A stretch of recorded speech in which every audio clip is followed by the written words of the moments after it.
আসসালামু আলাইকুম ওয়ারহমতুল্লাহি ওয়াবারাকাতুহু। প্রিয় দর্শক ভাই ও বোনেরা, আজ আমরা জানব এক পবিত্র মাসের গল্প, যে মাস শুধু ক্ষুধা আর তৃষ্ণার নয়, বরং আত্মার পরিশুদ্ধি, ক্ষমা আর রহমতের মাস, রমজান। কিভাবে এলো, কেন এলো এবং এর পেছনে কি রয়েছে আল্লাহর অসীম হিকমত? চলুন হৃদয় খুলে জানার চেষ্টা করি। শাহরু রমাদান আল্লাযী উনজিলা ফীহিল কুরআন। রমজান সেই মাস যে মাসে নাজিল হয়েছে পবিত্র কোরআন। ৬২৪ খ্রিস্টাব্দে মদিনায় হিজরতের পর আল্লাহ তাআলা সূরা আল বাকারায় রোজা ফরজ করে দেন। হে মুমিনগণ, তোমাদের ওপর রোজা ফরজ করা হয়েছে, যেমন ফরজ করা হয়েছিল তোমাদের পূর্ববর্তীদের ওপর, যাতে তোমরা তাকওয়া অর্জন করতে পারো। রমজানের আগে কি হতো? রমজানের আগে কি মুসলমানরা রোজা রাখতেন না? হ্যাঁ, রাখতেন। নবী সাল্লাল্লাহু আলাইহি ওয়াসাল্লাম প্রতি মাসে কিছু নফল রোজা রাখতেন। আশুরার রোজা ছিল গুরুত্বপূর্ণ, যেদিনে আল্লাহ মুসা আলাইহিসসালামকে ফিরাউনের হাত থেকে মুক্তি দিয়েছিলেন। কিন্তু যখন রমজানের রোজা ফরজ হল, তখন আশুরার রোজা হয়ে গেল ঐচ্ছিক। রমজান কেন এলো?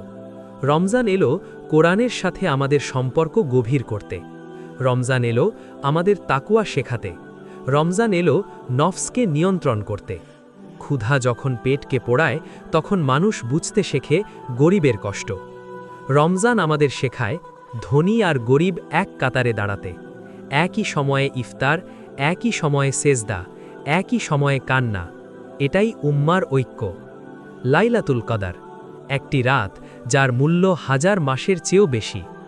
লাইলাতুল কদরি খায়রুম মিন আলফি শাহর, ৮৩ বছরেরও বেশি সময়ের ইবাদতের সমান একটি মাত্র রাত।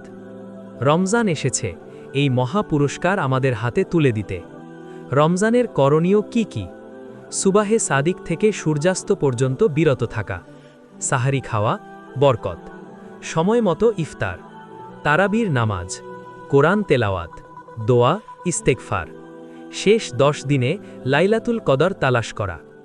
প্রিয় ভাই ও বোনেরা, রমজান শুধু একটি মাস নয়, এটি একটি সুযোগ, ক্ষমা পাওয়ার সুযোগ, পরিবর্তন হওয়ার সুযোগ, আল্লাহর আরও কাছে যাওয়ার সুযোগ।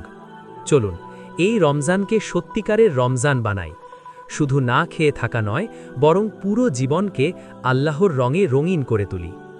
আল্লাহ আমাদের সবাইকে পূর্ণ রমজান পালনের তৌফিক দান করুন। আমিন। জাযাকাল্লাহু খাইরান।